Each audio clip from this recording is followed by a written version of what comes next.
Diciembre de 2003. Un tráiler de ganado sube por un áspero camino de grava en el rincón suroeste de Saskatchewan, sus neumáticos crujiendo sobre la tierra congelada. En su interior, 50 bisontes de las llanuras desplazan su peso en la oscuridad. Su aliento queda suspendido en el aire frío como humo. Cuando la rampa finalmente desciende, el primer toro pisa un suelo que no ha sentido el peso de su especie en más de 150 años. No corre. Se queda quieto.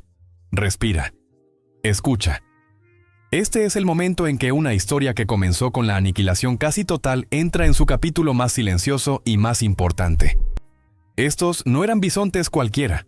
Sus muestras de pelo y sangre, analizadas años después en la Universidad Texas A&M, confirmarían algo silenciosamente extraordinario. Cada uno de ellos desciende de un pequeño grupo de 4 a 7 crías huérfanas, salvadas por un hombre Penn Dorey, llamado Latati, en 1873.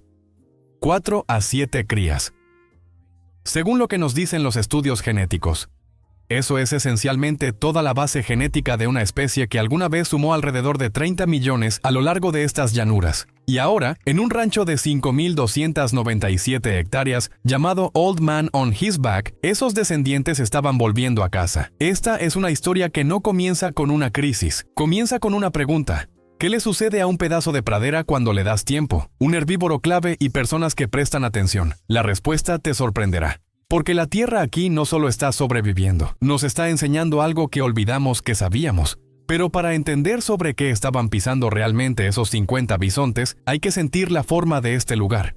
La meseta se eleva un poco más de 1000 metros sobre el nivel del mar, alzada sobre las llanuras circundantes como la palma abierta de una mano. Es uno de los rincones más áridos de las praderas canadienses. En verano, el viento se mueve a través del pasto de trigo y el grama azul como lo ha hecho durante 10,000 años, doblando las cabezas de los pastos en olas largas y lentas que viajan de un horizonte al otro. Por 3 lados, la tierra colinda con pastizales comunitarios federales y provinciales, formando uno de los bloques más extensos y sin fragmentar de pradera mixta nativa que quedan en Canadá. Estar aquí parado es vislumbrar cómo se veía la mayor parte de este continente antes de nuestro gran olvido. Aproximadamente el 80% de la pradera nativa de Saskatchewan ha desaparecido. Un análisis revisado por pares de la Universidad de Regina sitúa la cifra incluso más alta, en el 86%. Solo entre 1990 y 2015, esta provincia perdió 3,300,000 hectáreas adicionales de pastizal nativo.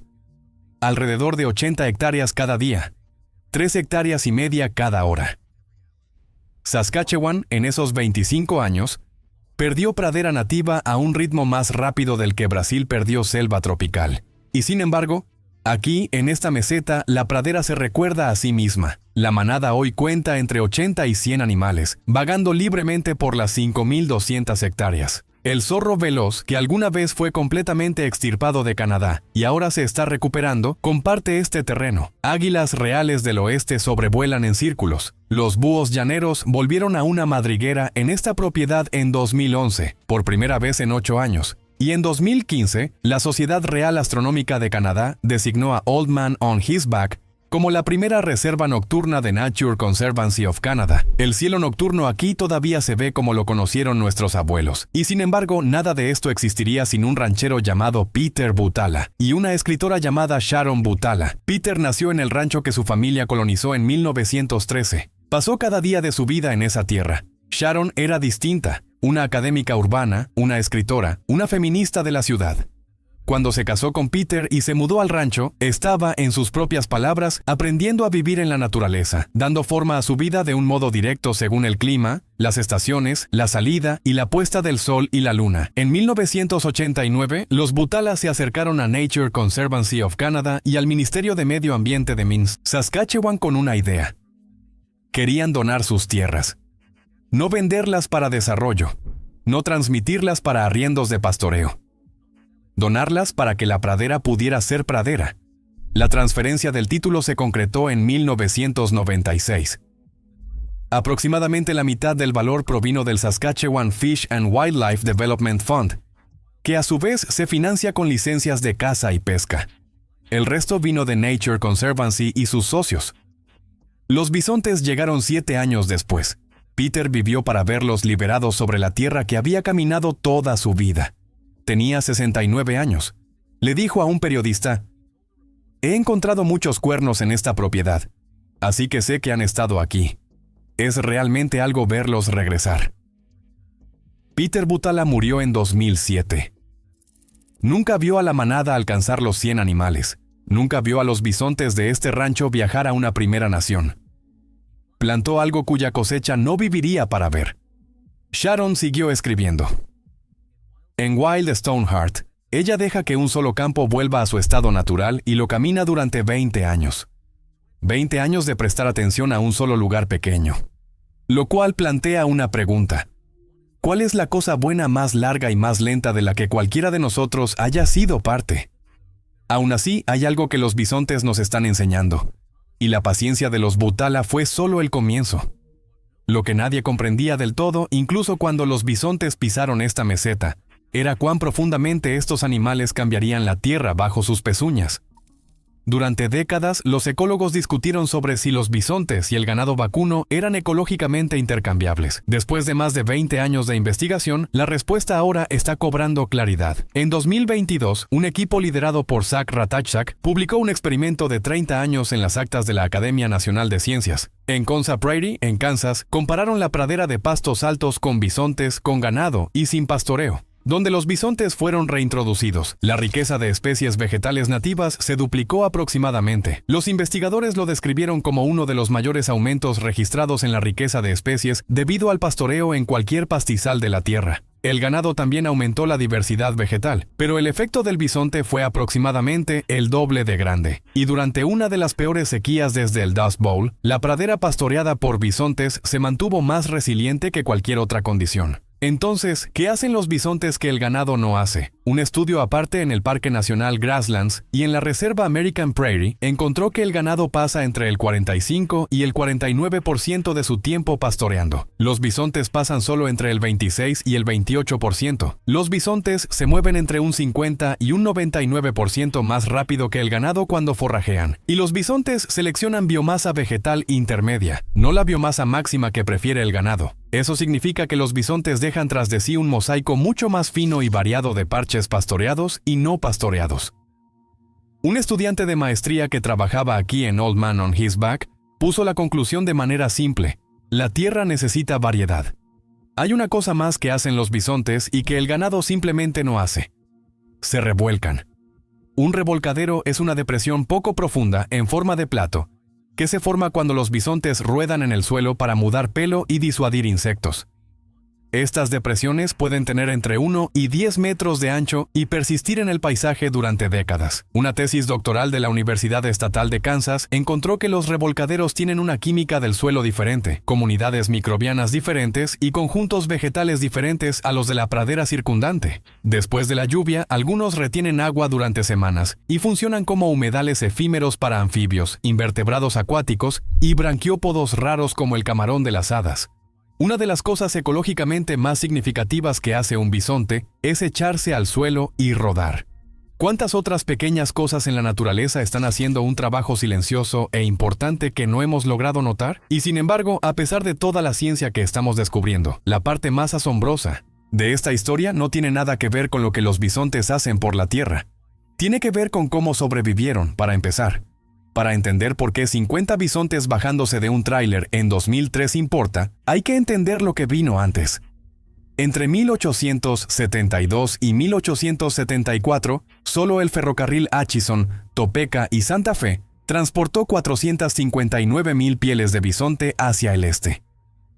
3 ferrocarriles de las llanuras del sur juntos despacharon aproximadamente 1,400,000 pieles en esos mismos años. Desde Dodge City, Kansas, más de 850,000 pieles fueron enviadas al este, junto con 680,000 kilos de carne y 10 vagones de tren llenos de nada más que lenguas. El historiador Andrew Eisenberg estimó que entre 12 y 15 millones de bisontes fueron asesinados por cazadores blancos de pieles en solo 13 años. Una especie que había contado con aproximadamente 30 millones quedó reducida a casi nada en menos del lapso de una sola vida humana. Para enero de 1889, el naturalista William Hornaday contó solo 512 bisontes de las llanuras vivos en toda Norteamérica.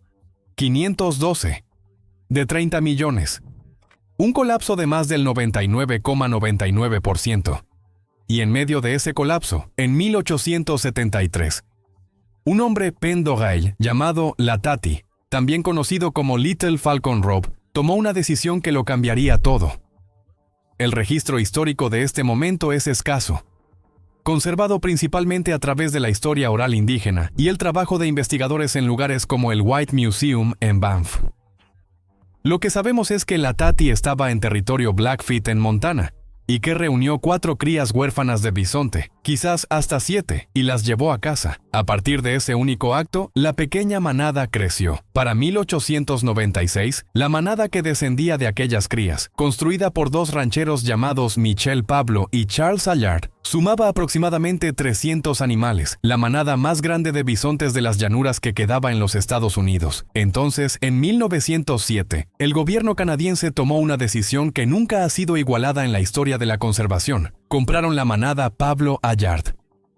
Entre 1907 y 1912, en una de las operaciones más exigentes logísticamente de la época, transportaron más de 700 bisontes salvajes en tren desde Montana a una nueva reserva en Alberta llamada Parque Nacional Elk Island. Imagínenlo por un momento. Bisontes salvajes en vagones de ferrocarril cruzando la frontera internacional, dirigiéndose hacia un futuro que ninguno de ellos viviría para ver. Elk Island se convirtió en la fuente genética para casi todos los bisontes de conservación que viven hoy. Durante el último siglo ha enviado más de 3.500 bisontes a proyectos de restauración en todo el mundo, a Banff, a Montana, a Rusia, a Alaska, y en diciembre de 2003, 50 de esos animales pisaron Old Man on His Back. Cada bisonte en esa meseta hoy lleva el linaje de las crías de Latati. Todo eso se remonta a un momento de previsión en una llanura de Montana en 1873, lo cual quizás sea lo más importante que esta pradera tiene para enseñarnos. Que la esperanza no es un sentimiento, es una acción, realizada por personas que nunca verán el resultado. Y así, más de un siglo después del silencioso acto de previsión de Latati, el largo despliegue de su decisión continúa. Solo hay que saber dónde mirar. Camina la meseta a finales de la primavera y empezarás a notar los pequeños regresos. Está el zorro veloz. El zorro veloz es el cánido salvaje más pequeño de Norteamérica, aproximadamente del tamaño de un gato doméstico. Fue declarado oficialmente extirpado de Canadá en 1938. Entre 1983 y 1997, 942 zorros veloces criados en cautiverio fueron liberados a lo largo de Alberta y Saskatchewan. Ahora ocupan aproximadamente el 3% de su rango canadiense original. Old Man on His Back es uno de los lugares donde cazan. Está el búho llanero. La población canadiense ha disminuido aproximadamente un 96% desde 1987. Y sin embargo, en 2024, Nature Saskatchewan reportó 60 parejas reproductoras en la provincia, en aumento desde las 31 del año anterior. El primer signo de recuperación en una generación. La madriguera que apareció en Old Man on His Back en 2011, después de una ausencia de 8 años, lo significó todo para las personas que cuidan esta tierra. Está el cielo nocturno mismo, protegido como reserva nocturna desde 2015. La oscuridad resulta también es una especie que necesita un santuario, y hay nidos de aves forrados con pelo de bisonte. Las aves, señalan los investigadores, son más saludables como resultado. Y luego está el regreso más reciente, el más silenciosamente profundo. El 25 de marzo de 2026, 16 bisontes fueron cargados en tráileres en Old Man on His Back y transportados a la primera nación Kahkewistahaw en el sureste de Saskatchewan. Estos animales eran descendientes de las crías de Latati, descendientes de la manada que Pablo y Allard construyeron, descendientes de los 700 bisontes transportados en tren a Elk Island, descendientes de los 50 que llegaron a Old Man on His Back en 2003. El jefe Evan Tai Potat de Kahkewistahaw llamó a su llegada la restauración del equilibrio, la tradición y la esperanza. Habló de la sabiduría de sus antepasados y la fortaleza perdurable de su pueblo. Esa transferencia no fue un caso aislado. En septiembre de 2014, 8 naciones indígenas de Estados Unidos y Canadá firmaron The Buffalo, a Treaty of Cooperation, Renewal and Restoration. Fue el primer tratado indígena transfronterizo en más de 150 años. Las tierras combinadas de las naciones firmantes abarcan aproximadamente 2.500.000 hectáreas, aproximadamente 3 veces el tamaño de Yellowstone. El Intertribal Buffalo Council ahora representa a 89 naciones, miembro que manejan más de 25.000 búfalos a lo largo de 22 estados. El Dr. Leroy Little Bear, el académico Blackfoot que ayudó a sentar las bases del Tratado del Búfalo, describió de qué se trata realmente. El tratado traza el futuro, 7 generaciones hacia adelante. Y así volvemos a donde comenzó esta historia. A un pedazo de tierra en el rincón suroeste de Saskatchewan y a una pregunta que ha estado haciendo silenciosamente durante 37 años. La mayoría de los proyectos de conservación miden el éxito en ciclos de 3 a 5 años. Old Man on His Back ha sido un experimento vivo durante 23 años desde que los bisontes volvieron a casa. 153 años desde que un hombre llamado Latati cargó 4 crías huérfanas fuera de una matanza en Montana y hacia el resto de la historia. Esto es lo que la administración paciente y multigeneracional se ve, no una campaña, una herencia silenciosa, transmitida hacia adelante a lo largo de más de un siglo. Cuando los bisontes estaban casi extintos en 1880, nadie imaginaba que para los años 2020 existirían docenas de manadas de conservación de libre pastoreo. Nadie imaginaba que naciones indígenas firmarían un tratado transfronterizo, restaurando los búfalos a tierras ancestrales. Nadie imaginaba que una pequeña manada de 50 animales en un rancho de Saskatchewan se convertiría en la fuente de un movimiento continental de regreso. Los bisontes todavía están listados como casi amenazados por la Unión Internacional para la Conservación de la Naturaleza. Ocupan menos del 1,2% de su rango original. El trabajo no está terminado. No estará terminado en la vida de nadie que esté viendo este video. Pero recuerden, con tiempo, una especie clave y la atención paciente de personas dispuestas a planificar para los nietos en lugar de para los trimestres fiscales, la Tierra se recuerda a sí misma. Sharon Butala escribió que en el lugar del vacío ella comenzó a ver presencia. Comenzó a ver no solo el paisaje visible, sino el invisible. Un paisaje en el que la historia, no registrada y no recordada, se había transmutado en una dimensión espiritual siempre presente. Eso es lo que una pradera recuperada ofrece a cualquiera dispuesto a caminarla lentamente. No un final triunfante. Un continuar largo, lento y esperanzador. Los bisontes están en casa, la pradera recuerda. Y en algún lugar, en la suave luz dorada de un atardecer de Saskatchewan, una cría descendiente del rescate de Latati da sus primeros pasos inciertos por una hierba que ha estado esperando el peso de sus pezuñas. Eso es esperanza, hecha visible. Eso es en lo que puede convertirse un solo acto silencioso de previsión. Y la pregunta que Old Man on His Back nos hace a cada uno de nosotros es la que más importa. ¿Cuál es la cosa buena más larga y más lenta de la que estás dispuesto a ser parte?